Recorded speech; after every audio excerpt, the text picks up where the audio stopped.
गुवाहाटी की सड़कों पर आज इतिहास लिखा गया। हजारों लोग रोते बिलखते अपने प्रिय गायक जुबिन गर्ग को अंतिम विदाई देने उमड़ पड़े। फूलों से सजी यात्रा, नम आंखें और सन्नाटा, हर चेहरा कह रहा था, जुबिन तुम हमेशा हमारे दिल में रहोगे।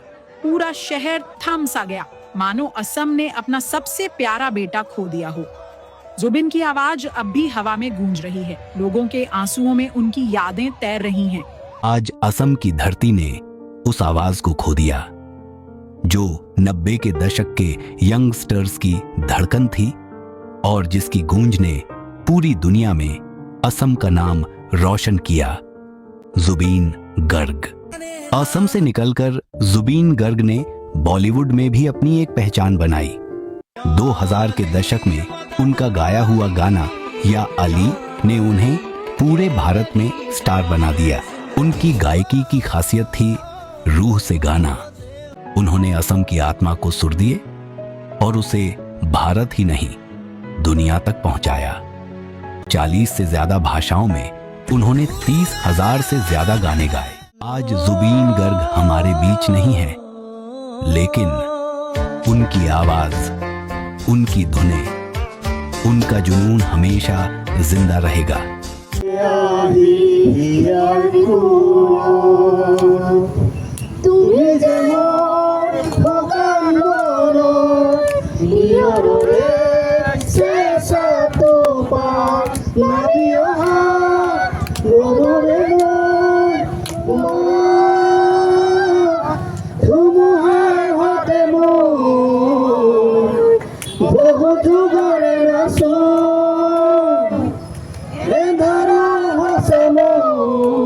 তোমার ছবি ধারা নিলাম গোপনে আহি হিয়ার গুণ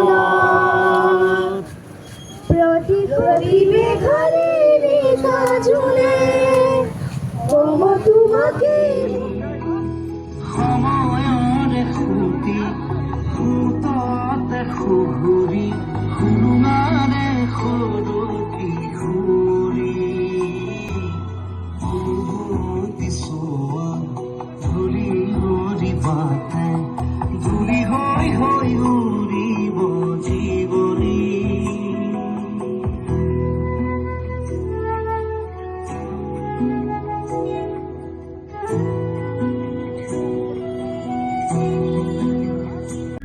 सिंगापुर में हुए एक ट्रैजिक स्कूबा डाइविंग एक्सीडेंट ने इस दुनिया से उनके जाने का रास्ता ले लिया। उनकी मौत केवल उनके परिवार या फैंस के लिए नहीं, बल्कि हर उस व्यक्ति के लिए जो संगीत में उनकी आत्मा को महसूस करता था, एक अपूरणीय क्षति है।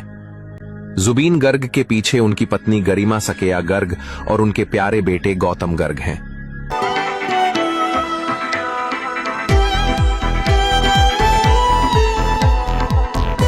मशहूर सिंगर जुबिन गर्ग ने हमारे बीच नहीं रहे, पर क्या आप जानते हैं क्या है उनकी कहानी?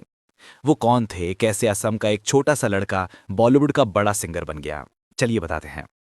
जुबिन का असली नाम जुबिन बोरथाकुर था। उनका जन्म 18 नवंबर 1972 में हुआ। मेघालय के छोटे से शहर में जन्म हुआ। घर में संगीत का माहौल था। पिताजी मजिस्ट्रेट होने के साथ साथ एक शायर भी थे और माँ खुद सिंगर थीं।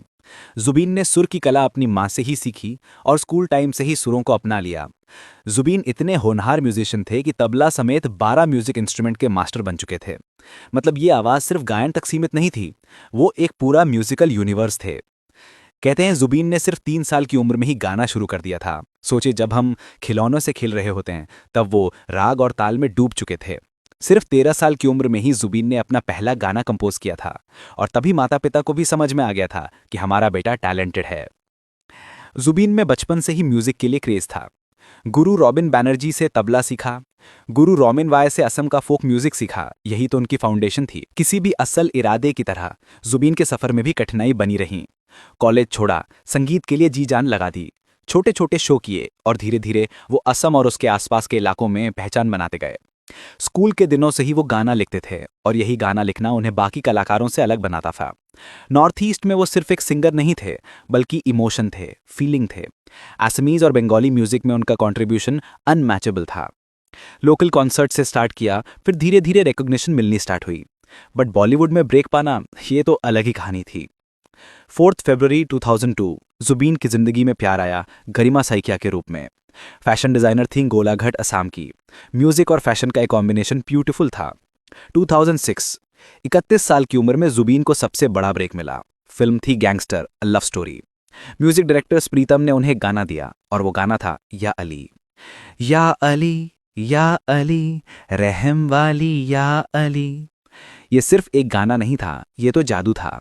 इमरान हाशमी के लिप्स पर जुबीन की आवाज, कंगना रनावत का डांस और शाइनी आहूजा की एक्टिंग, बट सबसे ज्यादा याद रहा जुबीन की पैशनेट सिंगिंग। इस गाने ने ओवरनाइट जुबीन को नेशनल सेलिब्रिटी बना दिया। नॉर्थ ईस्ट का लड़का जो सिर्फ रीजनल सर्किट्स में फेमस था, अचानक से पूरे इंडिया में हाउस होल्ड नेम बन गया। या अली की सक्सेस के बाद कई डोर्स खुल गए, बॉलीवुड में और प्रोजेक्ट्स मिले, बट जुबीन का दिल हमेशा नॉर्थ ईस्ट के म्यूजिक में ही था। जुबीन सिर्फ सिंगर नहीं थे, वो एक कंप्लीट आर्टिस्ट थे। Music director, composer, lyricist, music producer, actor, film director, film producer, इतने रोल्स एक साथ हैंडल करना ये सिर्फ जुबीन जैसा वर्सेटाइल आर्टिस्ट ही कर सकता था। जुबीन के फैंस के लिए वो सिर्फ सिंगर नहीं था, वो इमोशन था। जब भी कोई कॉन्सर्ट होता था लगता था जैसे फैमिली गैदरिंग हो। शिकागो यूएसए में 2011 में स्पेशल गेस्ट आर्टिस्ट के रूप में इनवाइट किए गए। इसका मतलब था कि उनकी आवाज इंटरनेशनल लेवल पर भी पहुंच चुकी थी। असम का highest paid singer, north east का प्राइड, बॉलीवुड का बिलवेड वॉइस, जुबीन के पास सब कुछ था। बट सबसे बड़ी बात यह थी कि उनकी आवाज में सोल था, इमोशन था। सितंबर 19, 2025 एक आम सा दिन था। सिंगापुर में नॉर्थ ईस्ट फेस्टिवल के लिए गए थे, जहां एक हादसे का शिकार हुए और समुद्र में डूब गए। तुरंत रेस्क्यू किया गया, हॉस्पिटल में भर्ती किया गया, डॉक्टर्स ने इंटेंसिव केयर में रखा, लेकिन 52 साल का यह हसीन सफर यहीं रुक गया। दोस्त, आज जब या अली सुनेंगे तो आंखें नम हो जाएंगी। जब कोई एसमीज फोक सॉन्ग बजेगा तो दिल भर आएगा। जुबीन गर्ग सिर्फ एक सिंगर नहीं थे, वो एक इंस्टीट्यूशन थे।